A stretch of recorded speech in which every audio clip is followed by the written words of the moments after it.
Hi everybody, FutureRail Productions here. I am here with Diana Marquez, a reenactor from Orange County, California. Hi.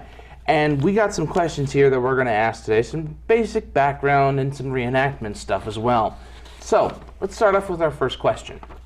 Diana, what were you like as a kid? Oh, goodness gracious. We'll have to figure out which age. Let's just go with under 10. Okay, well, I will tell you that I do have a picture of myself. I think I'm about 2 years old. I am wearing this beautiful poofy dress that my mother loved to put me in those little poofy dresses with the pinafores. I guess it's around Christmas because I have on my brother's little guns, his little cap guns around my waist with this big poofy dress. So I guess it was like, I knew at that time that I would become an Old West reenactor with big Victorian poofy dresses. All right, cool. Hun, is my audio still coming through? Yes, it is. Okay, because it's running off a 9-volt battery, and I've been told that it'll dry the battery up pretty quick. So Still going. okay. Okay, so it's already drained. It's good. It's still good. Okay. I'm just wanting to check to see if the audio's coming through. All right. Oh, but as a teenager, I was a tomboy because I had a horse for 7 years. So Okay.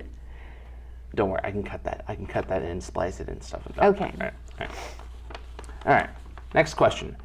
What did you want to become when you were a kid? I wanted to become a writer, not a horseback rider, a writer. But that is I loved creative writing. I just loved writing stories.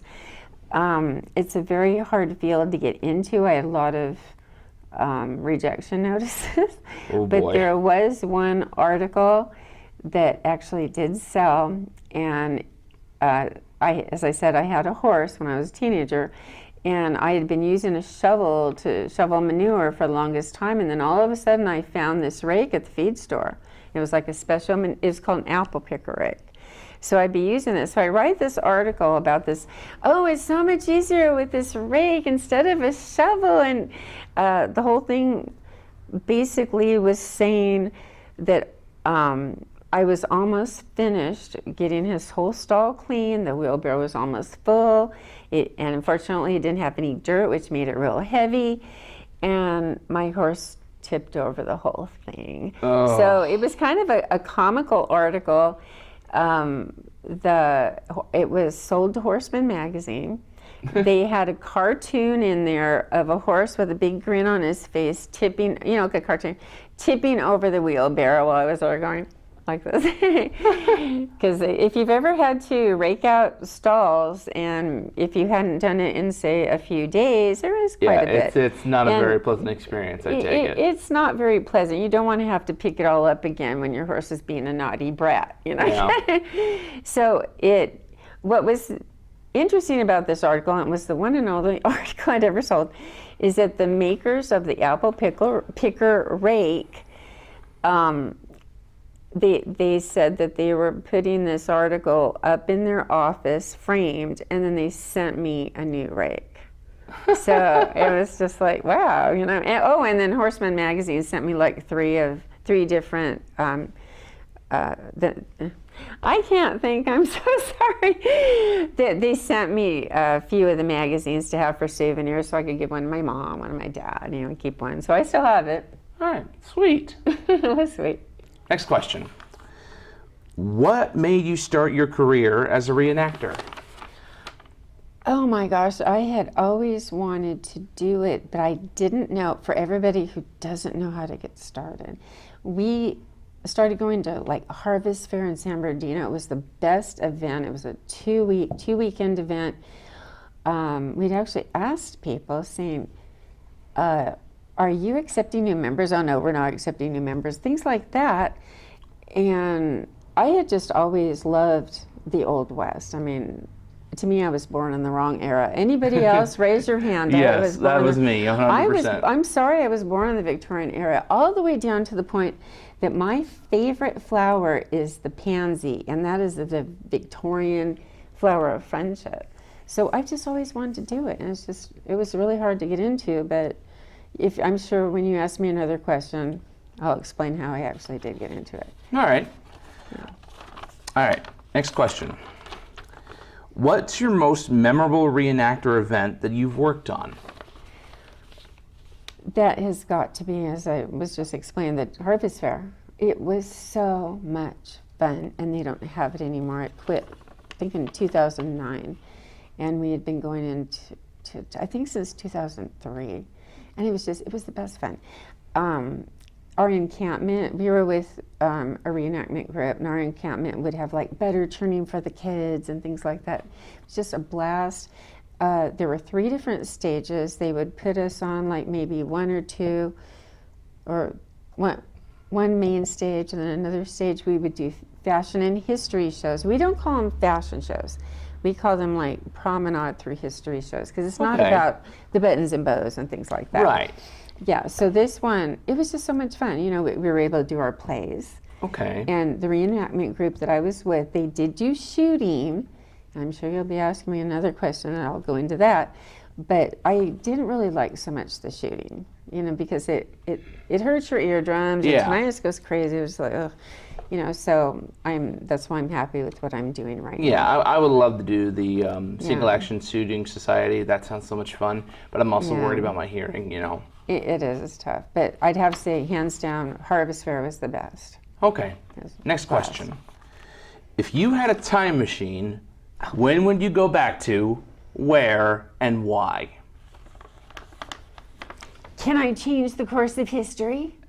I would go Warren Lincoln. Do not go. Do not go to Fort Snow. Do not go to the Seat Pay. No, you can't change that. Oh, well, then I don't know.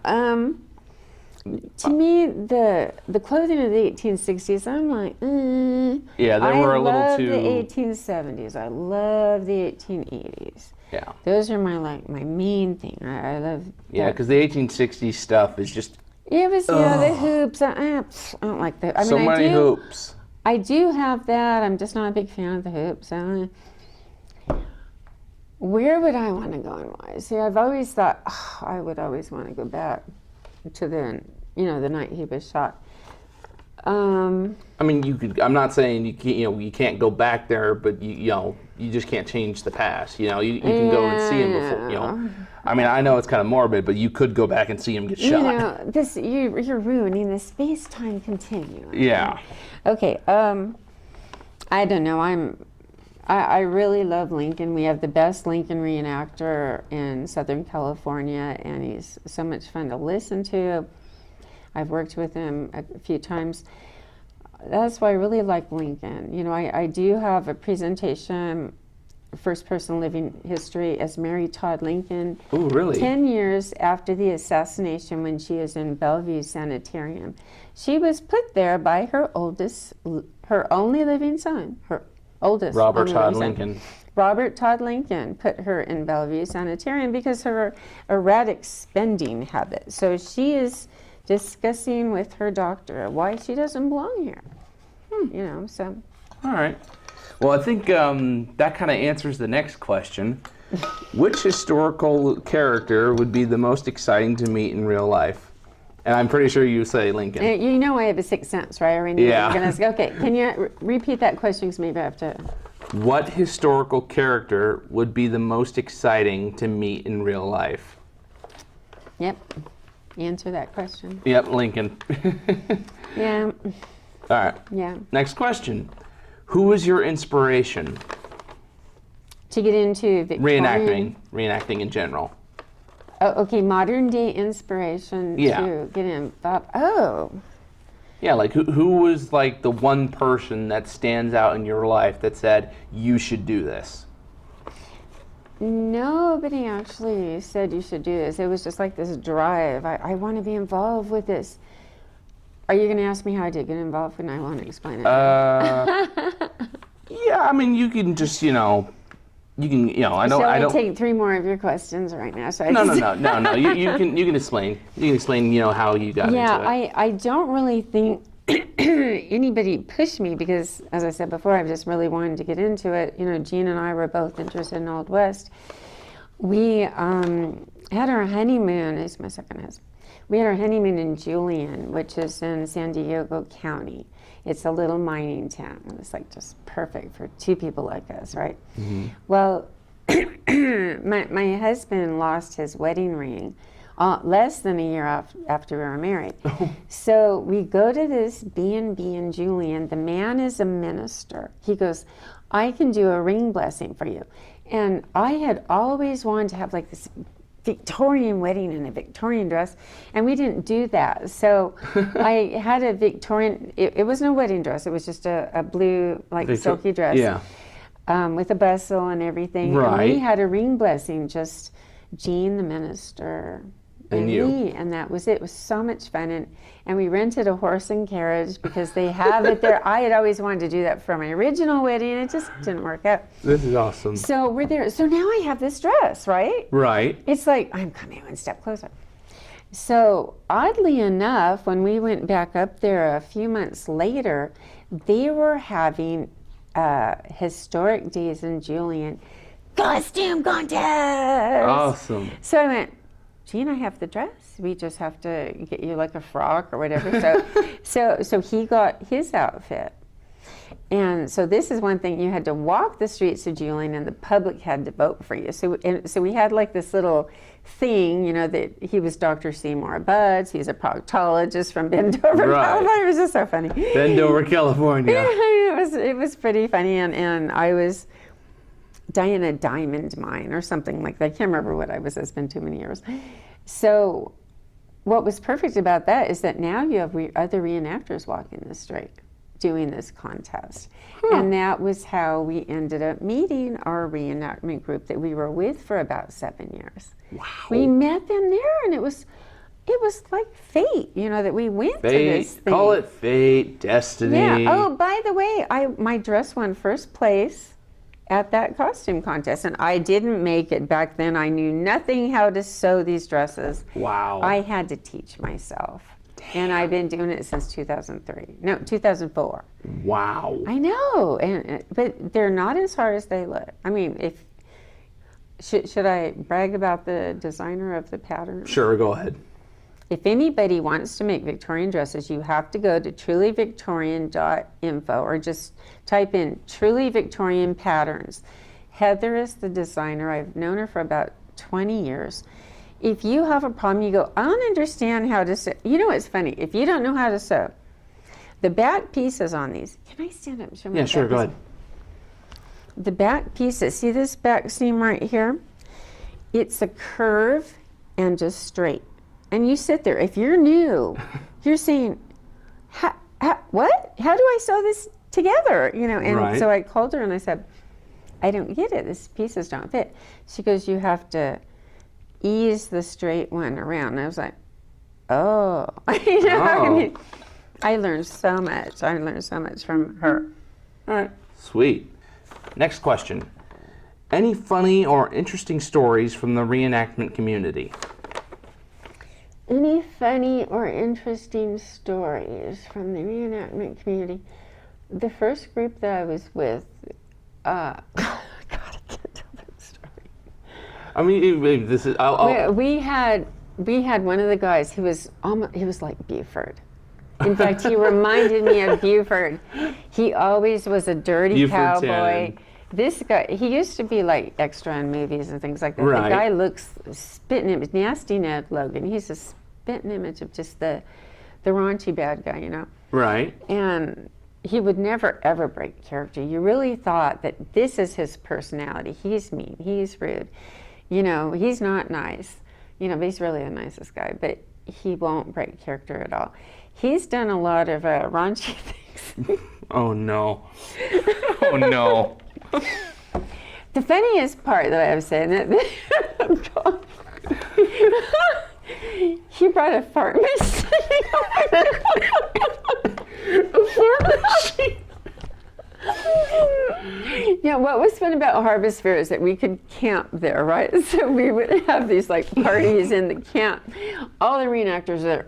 The coolest part was the Indian guys are doing their drums. It is so cool. It is dark. You see all the trees, you see all the stars. You're in your camp. You just hear the drums. It is awesome. Ned has his fart machine. Oh my gosh. So what do you do with the fart machine? It was funny. Anyway, it was a handheld thing. You were just like, No, it was just different ways to kind of destroy the imp. He was a good guy. Anyway, that's the funniest thing. all right. Actually. Next question. And I hope he sees this on YouTube and he'll remember. Oh, all right. I'll share it with you, and then you can share it with him.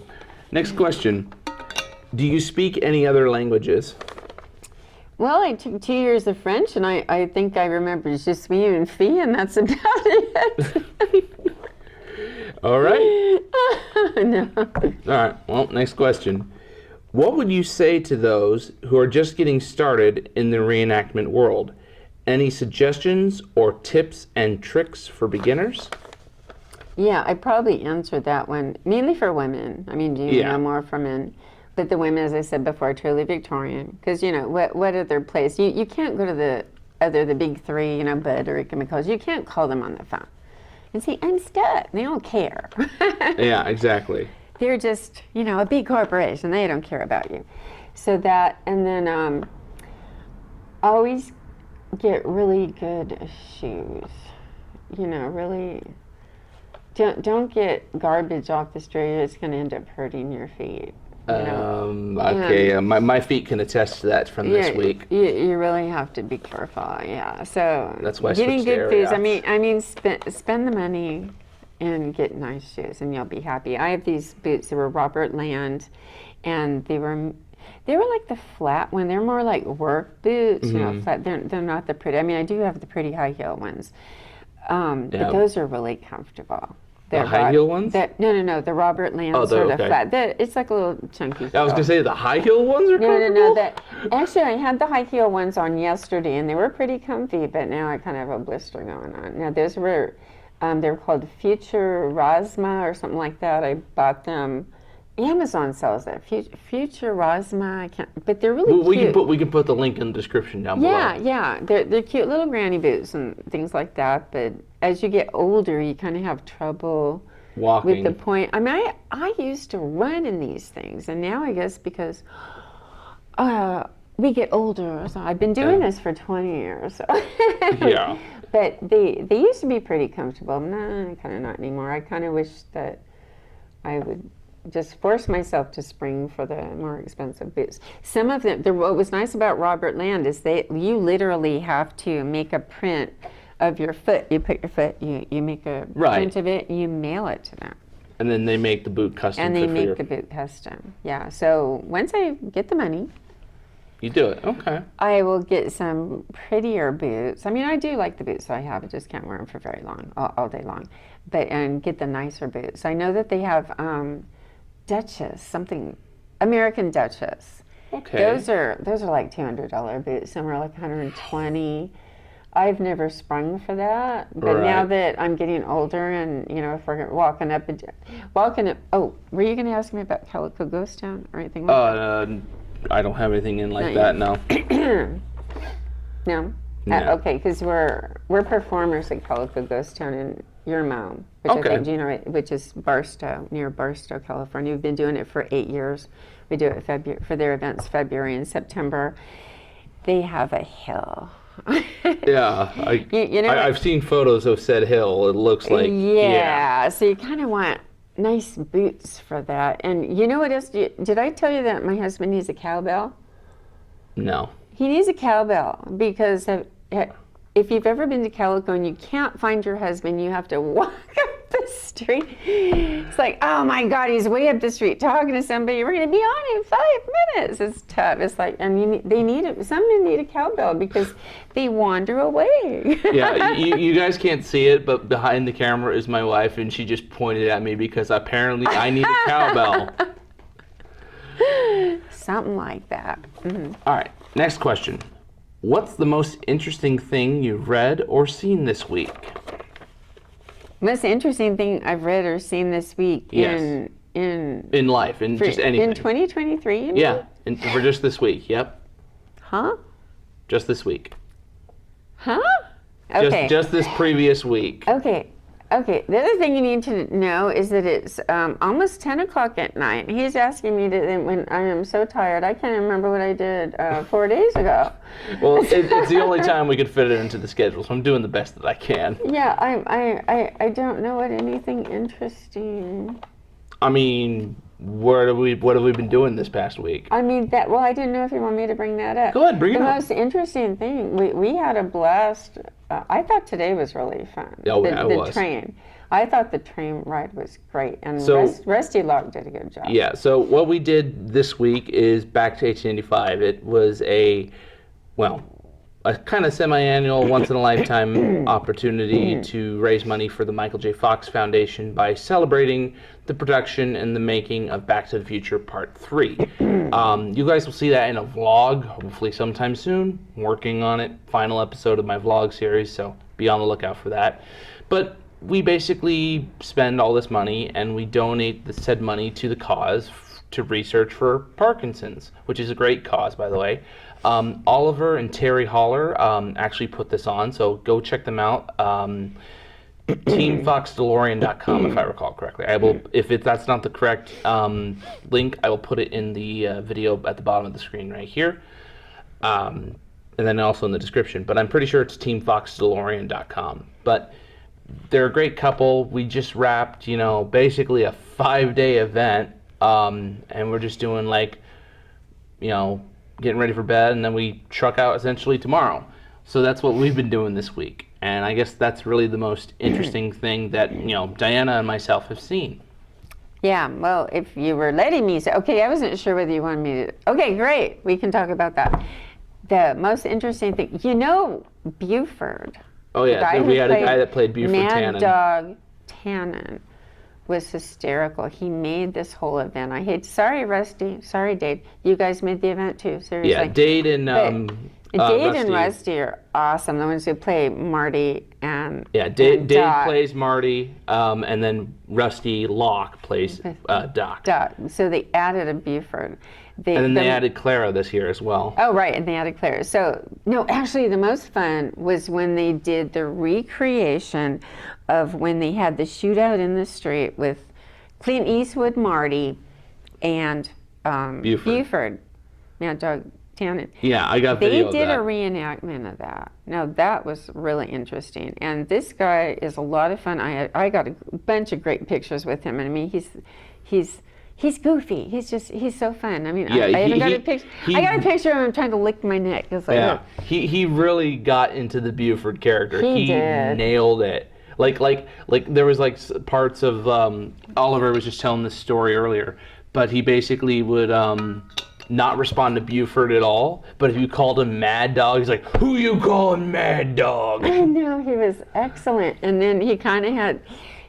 When they had him fall into the manure pile, and then he comes back in, he has like a mask. Yeah, it's I think it was like a Hulk mask, and they just stick fake manure to it. Right, and then he said that he kind of had a little bit of something in his mouth that he ended up. He's like, manure. I hate manure. I know. I mean, it was like he was made for the part. So that was really fun. Although the line was a bit off. It wasn't manure. I hate manure. It's just, I hate manure. It was just I know. That was the only little flub, but everything else was chef's kiss. I know. And then my husband was the one. You know how he goes 5, 6, and he goes, and my husband's going 7. Oh, he was in that? That was Gene going like this. Oh, Gene was in the thing. Yeah, going 7. Oh my God. Yeah, and then the funniest part about our train, because it was a special train, not everybody got to do those. Who had a ticket, is that they did the reenactment of the very end of Back to the Future 3, and they had the 1, 2, the first what do you call it? Yeah, the first two events. Cylinder, the first cylinder, and then 1, 2, 3. It gets makes the fire hotter. The logs, the pressure logs. The logs. They had the 3 logs, and they had the blast through the track engine, 1/4 mile end sign. of track. But the funniest part, because this was new, because remember, this is my 3rd time, is that they had Clara hanging on the back of the train. And I mean, this was a surprise. And then all of a sudden she goes by, yeah, man! It was so I was like, oh my God, you know, Yeah, we've never they seen really that. nailed the Clara. I That don't know was her last name, but hysterical. Jennifer played a great Clara. Jennifer was just adorable. I Yeah. mean, she even had the little curly hair, you Yeah. know, like Clara. She was just perfect. Yeah, you she know. was great. We went off on a long tangent, but that's okay. Okay, we did a dub for the Back to the Future 3 events. Yeah, but so it was a great event. I just wish they were continuing it, but you know, things have to come to I an know, end. it's like, woo. Now that's not to say that it might not happen again, but it's definitely probably not going to happen under Oliver and Terry's, you know, leadership and guidance, because you know. Well, because they live on the East Coast. Yeah, and this is also It's a kinda huge hard. event to put on just for in their. I mean, I hate to say it, but they're getting up there in age, and you know they can't do this forever. Aren't we all? Yeah, exactly. Oh, I'll speak for myself, okay? All right. Last question. What would you like to be remembered about you? What? How would I like to? Like, what would you like to be remembered about you? I would like to be remembered. Okay, this is another thing about Nelson Logan. He wrote, it was beautiful. It was this eulogy for one of our reenactor friends. Mm-hmm. He was also a living historian, which is what I am, because as I said, I portray different people. Right. He said in his eulogy, the living historian is now part of history. And his name was, isn't that beautiful? Oh, wow. His name was Lou Lopez, nicest man in the world. He portrayed Pio Pico, who was the governor of California in the California area. And it's so true. And that's how I would want to be remembered, because Jean and I are just so into history and just so into doing living history. And when we do our Promenade Through History shows, which is what I was saying about the fashion shows, they're not about the buttons and the bows, they're about history. We're trying to educate the public. You would be surprised at how many people don't even know the California history. So, you know, and I have to show you this. This is what I keep on my purse at all times. And it says Votes for Women. And that's another presentation that I just love.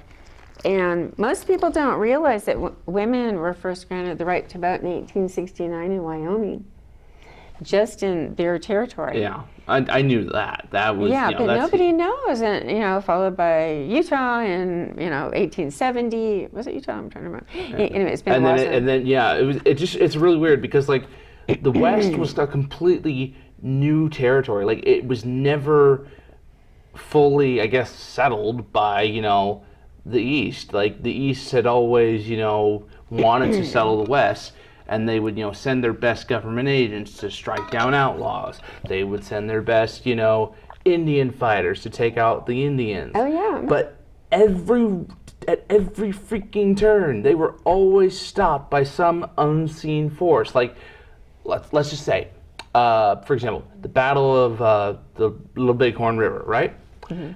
That could have gone so many bad ways. The Indians could have lost the entire battle.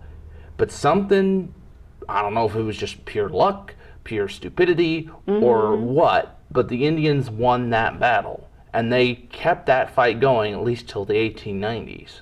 You know, but, you know, progress has a middle name, you know, and I just quoted, you know, what's his name? Oh, God. Goldie Wilson. Mayor! Yeah. Sorry, Goldie, I'm stealing that from you. But, you know, it just, you know, but even though they were all put under reservations, their culture survived. Despite everything they went through, their culture, their ways, their knowledge survived.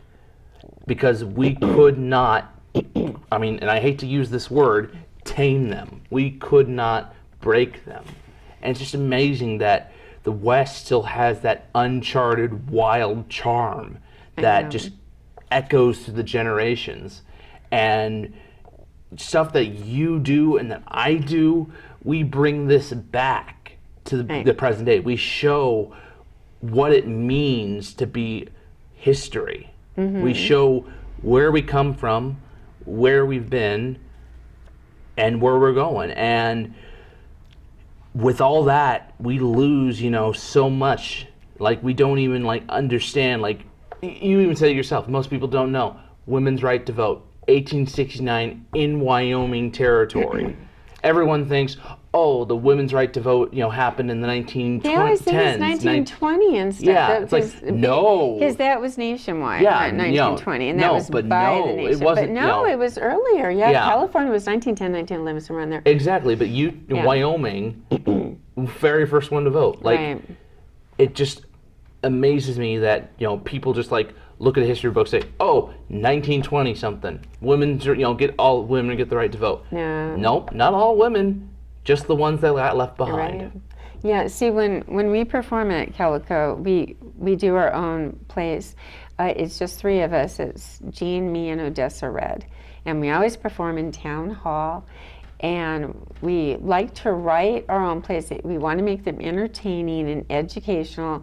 And always, I mean, I don't want to brag or anything. Always, people come up afterward and they'll talk to us, and they're more interested. They're asking us questions, and that's exactly what we want. Yeah. We don't want someone who's going, is this play over yet? I'm out the door. As soon as we open the door, they hang around. And it makes you feel good. It's like, And we got through to them. That the fact that you guys are striving for that just makes it all worth it. Yeah. We have not only that Mary Todd Lincoln one I told you about, but we have a temperance rally that we do. Oh no! And when I was telling you, I wish we could have done last night. I mean, like a little mini temperance rally would have been so funny in the saloon with you guys drinking. Yeah. Odessa wrote an excellent play that is so much fun to do, and she really pulls it off, dressed up like a man. She plays Charlie Parkhurst. For anybody who doesn't know who Charlie Parkhurst was, he was a famous whip, a stagecoach driver. And I'm saying he, was a famous stagecoach driver. When he died, the doctor determined that he was a woman, and he had also been a mother. Huh? She lived her life as a man, I guess. Nobody understood when or why. That they had found a baby dress and baby shoes amid her things, so I'm not sure whether the baby died or what. She was actually the very first woman who registered to vote as Charlie. Her name was, forgive me, Odessa. Was her name Charlotte? So she was actually the first one who actually voted because they thought she was a man. Wow, I'm gonna have to look that up when I get on. I never knew that. Very fascinating, and everybody, when we do, Gene and I always do the ending after Odessa walks out, and I'll say, and this is when the doctor determined that Charlie was actually a woman, and you should see the look on people's faces. They go, like this, they're all shocked, Oh. So it's a fascinating story, and she does a great job of it. Well, I thank you guys for watching this video. Be sure to like, comment, and subscribe. Give Diana's a look up at Calico Ghost Town. Visit sometime in... Oh yeah, we're called Victorian Muse Theater, and we're going to be in Calico Ghost Town on the 23rd and 24th. Of this for month. Calico Days. Calico Days, yeah. And then what's the other month that you guys... The other one is February, which is... So February and September. Right. The February is President's Day weekend. Right. And they have Calico... California Days. They call it California Days, and that's where we're going to be teaching children. We'll do butter churning. We usually talk about our journey west by wagon train. And then later the rail. And what? Later than railroad. Yeah. But I think the wagon train is more, iconic. Yeah, it's a lot of fun. So, but what is really fun about Calico Days in September is they always have a burro run on Sunday. It's hysterical. Everybody competes leading a burro along. Burros will not, if you have a little tiny creek with this much water, it will not cross it. It's like, oh, what's that? Oh my gosh, I'm so scared. And they're literally forcing these donkeys okay. over it's just so funny, and they have to lead them all around the hill, and it's amazing that anybody wins this race at all. I'm gonna have to go over there and watch it sometime. It is really funny. It's just it's a great show. Right. Well, thanks for watching, guys. We'll talk to you later. Bye.